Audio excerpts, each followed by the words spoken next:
అందుకే మన వాళ్ళు ఇతర దేశాలతో సైతం ఎక్కువ మన డాక్టర్లకి ఆ ఛాన్సెస్ కానీ ఆ పేరు కానీ వస్తుంది.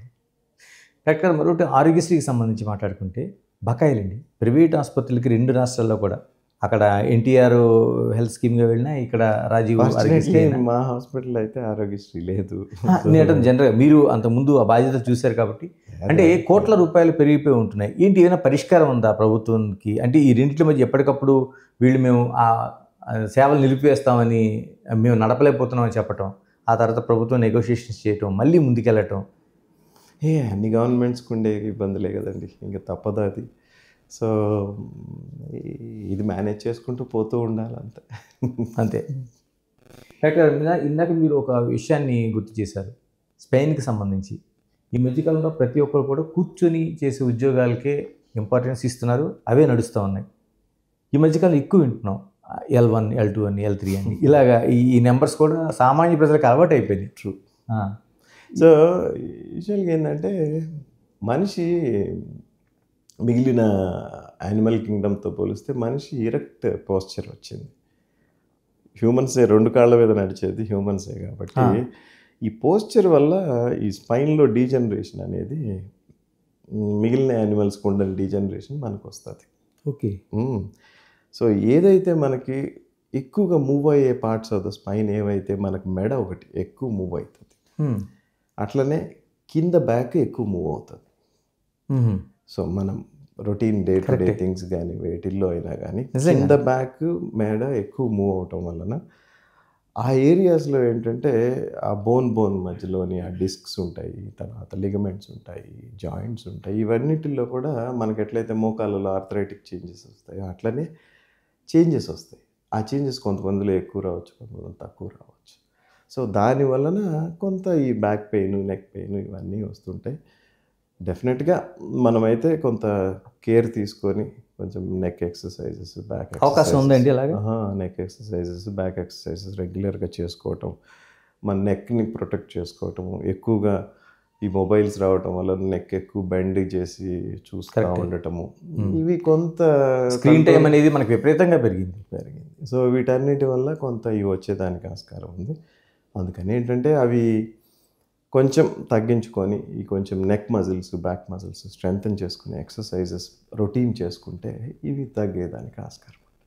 డాక్టర్ ఇంకొకటి, చాలా వరకు ఒక 30 ఏళ్ళు వెనక్కి వెళ్తే మూర్ఛ అనే ఒక వ్యాధి కనిపించేది. వాళ్ళ మెడలో బోర్డులు వేసుకొని కనిపించేవారు, నేను మూర్ఛ రోగిని, నాకు ఏదైనా జరిగితే మీరు ఇలా పలానా హెల్ప్ చేయండి అనేది. ఇప్పుడు ఎందుకని కనిపించడం లేదు అసలు? ఇప్పుడు ఉన్నాయండి, ఇప్పుడేం లేవని కాదు, కానీ దానికి ఏంటంటే ఇప్పుడు మెడిసిన్స్ చాలా అద్భుతమైన మెడిసిన్స్ అందుబాటులోకి వచ్చాయి. మల్టిపుల్ మెడిసిన్స్ వచ్చినాయి. కొన్ని ఈవెన్ మెడిసిన్స్కి రెసిస్టెన్స్ అయ్యి ఇంకా ఫర్దర్గా ఇంకా ఈ మూర్ఛ వ్యాధి వస్తుంటే సర్జికల్ టెక్నిక్స్ కూడా వచ్చినాయి. కొన్ని రకాల మూర్ఛ వ్యాధుల్ని సర్జరీ ద్వారా కూడా మనం కంట్రోల్ చేయవచ్చు.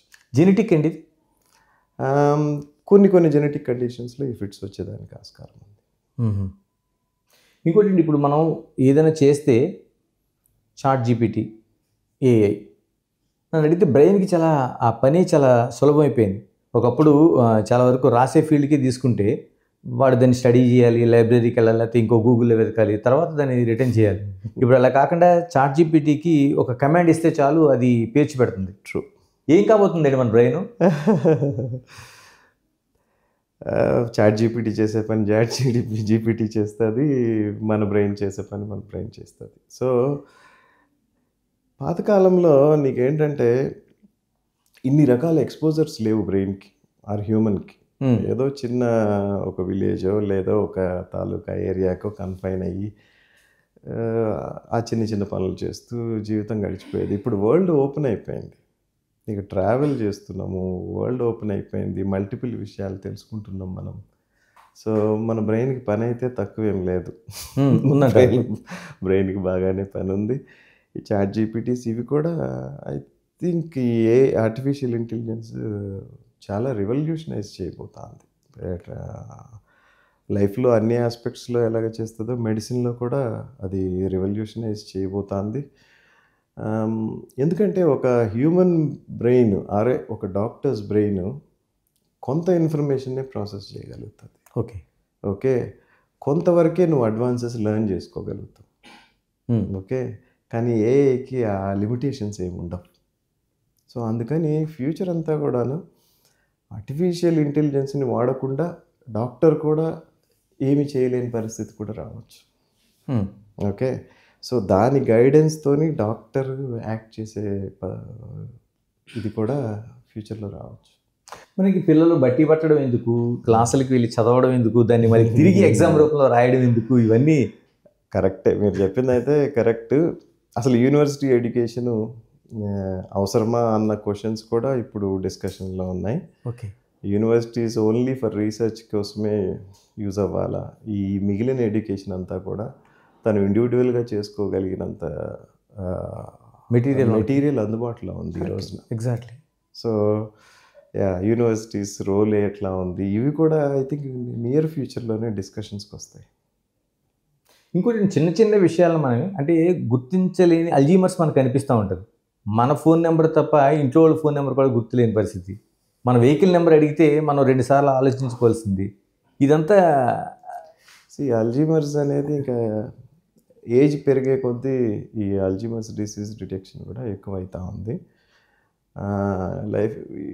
అల్జీమర్స్ ఎప్పుడైనా ఈ బియాండ్ 80, 90కి ఎప్పుడైతే రీచ్ అవుతారో అల్జీమర్స్ అనేది హై ఇన్సిడెన్స్ వస్తూ ఉంది. Lot of research is going on. Maybe ఫ్యూచర్లో ఎంతో కొంత రీసెర్చ్తో కొంత దాన్ని కంట్రోల్ చేసేదానికి వీ హోప్. కరెక్ట్గా మీరు న్యూరాలజీ అసోసియేషన్లో కూడా కీలక పాత్రలో ఉన్నారు. దానికి సంబంధించిన దీనికి అంటే ఎలాంటి మనకి ఆ ప్రయోగాలు కావచ్చు, లేకపోతే మిగతా ఏం జరుగుతున్నాయి అసలు న్యూరాలజీకి సంబంధించి? న్యూరాలజీ, న్యూరోసర్జరీకి సంబంధించి డెఫినెట్గా చాలా వరకు రీసెర్చ్, హై ఎండ్ రీసెర్చ్ అయితే జరుగుతూ ఉంది.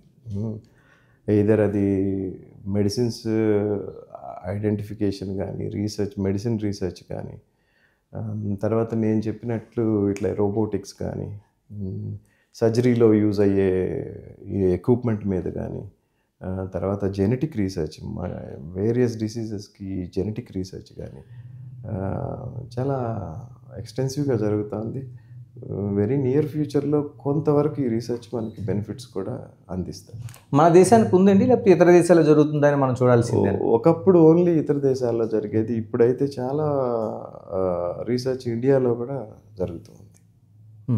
Lot of doctors, lot of big companies are doing research into various aspects of medicine. Sivareddy గారు, మీతో మాట్లాడుతున్నప్పుడు మెడికల్ కౌన్సిల్ కోసం ఖచ్చితంగా మాట్లాడాల్సింది, ఎందుకంటే మీరు దానికి ఒక చైర్మన్గా పనిచేశారు కాబట్టి.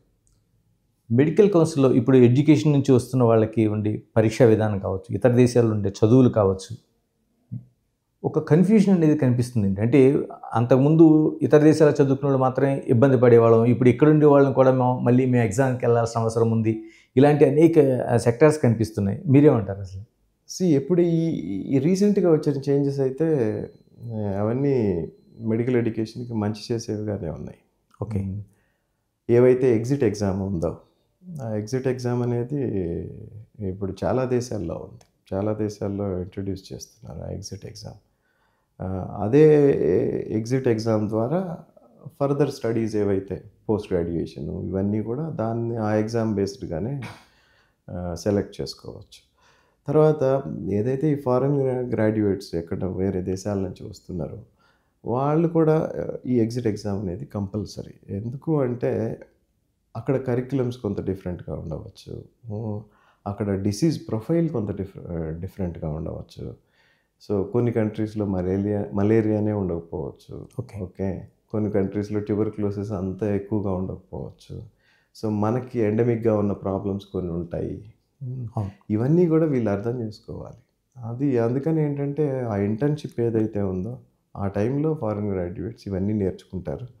ఆ ఎగ్జిట్ ఎగ్జామ్ కూడా ఒక యూనిఫామిటీ తీసుకొని వస్తుంది మెడికల్ ఎడ్యుకేషన్లో కూడా. ఓకే, సో అందుకని ఏవైతే కొత్తగా చేంజెస్ ఏవైతే అంటే ఎన్ఎంసీ పెట్టిన గైడ్లైన్స్ ఏవైతే అవన్నీ వెల్కమ్ చెప్పాల్సిందే. For more videos like this, subscribe Big TV channel.